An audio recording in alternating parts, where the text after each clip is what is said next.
La parole est à Monsieur Arnaud Le Gall pour le groupe La France Insoumise. Monsieur le ministre des Affaires étrangères, hier, la ministre de l'Agriculture a prétendu ici être totalement opposée à l'accord de libre-échange UE-Mercosur. Mais la semaine dernière, invoquant un motif fallacieux, le gouvernement a jugé irrecevable la proposition de résolution contre cet accord que la France Insoumise comptait présenter lors de sa niche le 28 novembre. Au moment où la Commission européenne accélère les négociations pour conclure l'accord au plus vite, vous censurez le Parlement. Pourquoi cette censure si le gouvernement est vraiment opposé à cet accord? Personne n'est dupe.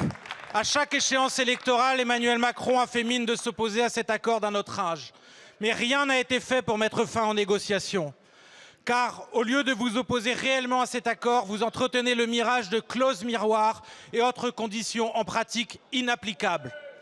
Par exemple, la Direction générale de la santé de l'Union européenne vient elle-même de reconnaître qu'on ne peut pas détecter les hormones dans la viande brésilienne. Entre autres conséquences, avec ou sans nouvelle clause, cet accord provoquerait la destruction de l'agriculture familiale au profit de quelques multinationales de l'agrobusiness ou des services.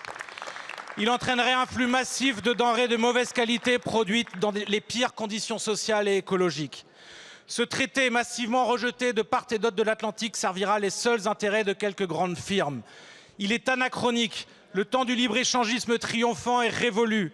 L'heure est à une politique de réindustrialisation et de planification écologique au service notamment de notre souveraineté alimentaire.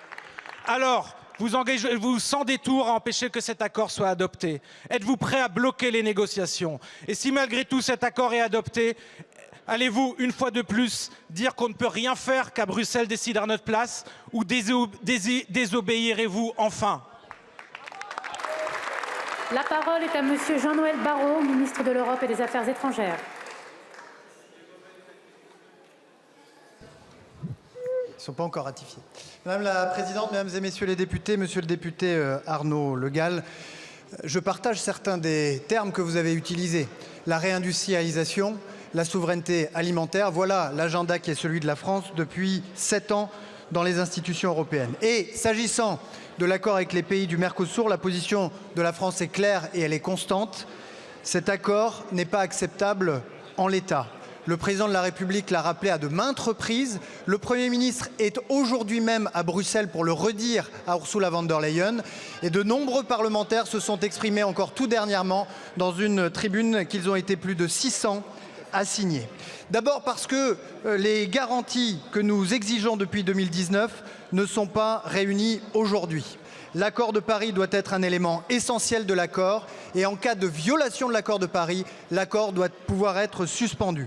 L'accord doit comprendre aussi, vous l'avez cité, des clauses de sauvegarde et des mécanismes de sanction lorsque les clauses de cet accord ne sont pas respectées. Enfin, l'accord doit respecter les règles environnementales en vigueur et ne doit accorder aucune dérogation, et notamment en matière de déforestation. Garantir que nos partenaires commerciaux respectent en tout point les contraintes que nous imposons à nos producteurs, c'est une question de cohérence et de justice. Mais si nous refusons l'accord en état, c'est aussi pour une deuxième raison.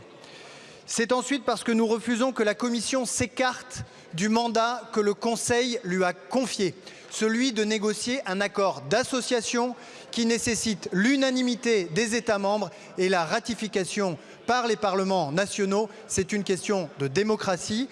Soyez assurés que sous l'autorité du Premier ministre, avec la ministre de l'Agriculture, nous sommes mobilisés sur tous les fronts et avec les parlementaires pour garantir que cet accord, s'il devait être un jour signé, garantisse les intérêts de nos agriculteurs, de nos industriels, de nos entreprises et de nos emplois. Merci Monsieur le ministre. Monsieur le député. Vous continuez donc à dire qu'un autre accord Mercosur est possible. Nous, on n'en veut pas du tout. Bloquez les négociations, soyez clairs.